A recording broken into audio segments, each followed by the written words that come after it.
Aroma dugaan korupsi dalam pengelolaan kawasan hutan untuk perkebunan di Provinsi Lampung kian menguat. Kejaksaan Tinggi Lampung tengah mengusut dugaan penyalahgunaan dan pemanfaatan kawasan hutan oleh perusahaan berinisial PTP di atas areal yang dikelola Badan Usaha Milik Negara berinisial PTI. Dalam perkembangan terbaru, penyidik Kejati Lampung menerima penitipan uang sebesar 100 miliar rupiah dari PTP yang disebut sebagai bagian dari pengembalian kerugian keuangan negara. Dana tersebut telah masuk ke rekening pemerintah lainnya Kejati Lampung. Kepala Kejaksaan Tinggi Lampung Danang Suryowibowo menegaskan, penyidikan baru berjalan lebih dari 1 bulan. Berdasarkan surat perintah penyidikan tertanggal 5 Januari 2026, Danang mengatakan penitipan uang senilai 100 miliar rupiah merupakan bentuk itikat baik. Namun penitipan ini tidak serta-merta menghapus unsur pidana dan tidak menghentikan proses hukum. Uang tersebut baru akan disetorkan ke kas negara setelah perkara berkekuatan hukum tetap. Hingga saat ini penyidik telah memeriksa 59 orang saksi, terdiri dari 8 orang dari PTI selaku BUMN pengelola areal, 13 orang dari PTP, 14 saksi dari unsur pemerintah kabupaten dan provinsi, serta 24 saksi dari kelompok tani. 3 orang ahli juga telah dimintai keterangan untuk memperkuat konstruksi perkara. Tim penyidik juga telah melakukan 2 kali penggeledahan di sejumlah lokasi di Lampung, serta di DKI Jakarta dan Jawa Barat. Penyidikan ini juga disebut berkaitan dengan pemeriksaan mantan Bupati Waikanan, Adipati Surya, serta ayahnya Raden Kalbadi, yang dikenal sebagai pengusaha perkebunan sawit di daerah tersebut. Meski demikian, pihak Kejati belum membeberkan rincian unsur pidana maupun pihak yang akan ditetapkan sebagai tersangka. Nilai pasti kerugian negara disebut diperkirakan melampaui 100 miliar rupiah. Dan masih dalam proses penghitungan oleh ahli. Kejati menegaskan pengembalian keuangan negara menjadi prioritas. Namun proses penegakan hukum akan tetap berjalan sesuai ketentuan yang berlaku.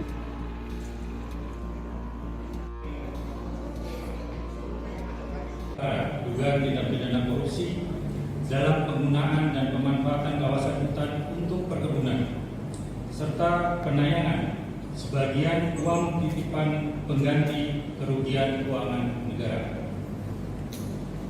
Untuk diketahui bahwa saat ini Kejaksaan Tinggi Lampung sedang melakukan kegiatan penyidikan perkara dugaan tindak pidana korupsi dalam penggunaan dan pemanfaatan kawasan hutan untuk perkebunan oleh perusahaan dengan inisial PTP pada areal yang dikelola BUMN dengan inisial PTI di Provinsi Lampung. Proses penyidikan ini baru berjalan selama 1 bulan lebih, sebagaimana surat perintah penyidikan Kepala Kejaksaan Tinggi Lampung tertanggal 5 Januari 2026. Dalam serangkaian tindakan penyidikan yang sudah berjalan tersebut, tim penyidik telah melakukan pemeriksaan terhadap 59 orang saksi. Di antaranya saksi-saksi dari PTI sebanyak 8 orang, PTP sebanyak 13 orang, pemerintah daerah dan provinsi sebanyak 14 orang, dan dari kelompok tani sebanyak 24 orang. Tim penyidik juga telah melakukan pemeriksaan terhadap ahli sebanyak 3 orang ahli, bahwa untuk jumlah saksi dan ahli tersebut akan bertambah sesuai dengan perkembangan dan kebutuhan pembuktian perkara. Selanjutnya, mengenai jumlah kerugian keuangan negara, sampai saat ini masih dalam proses yang sedang dimintakan oleh tim penyidik kepada ahli terkait. Tim penyidik Kejaksaan Tinggi Lampung juga telah melaksanakan 2 kegiatan penggeledahan berdasarkan surat perintah penggeledahan Kepala Kejaksaan Tinggi Lampung pada tanggal 5 Januari 2026 dan 19 Februari 2026 di sejumlah titik, baik di wilayah Provinsi Lampung maupun di luar Lampung, yaitu di wilayah daerah khusus Jakarta dan Jawa Barat.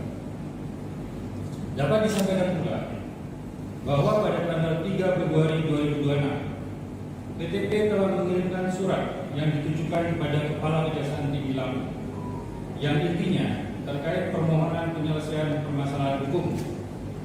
Selanjutnya pada tanggal 10 Februari 2026, PTP kembali bersurat perihal surat pernyataan penempatan dana titipan, di mana PTP telah menyetorkan sebagian uang titipan pengganti kerugian keuangan negara sebesar 100 miliar rupiah. Dari Bandar Lampung, Andres Avandi, iNews melaporkan.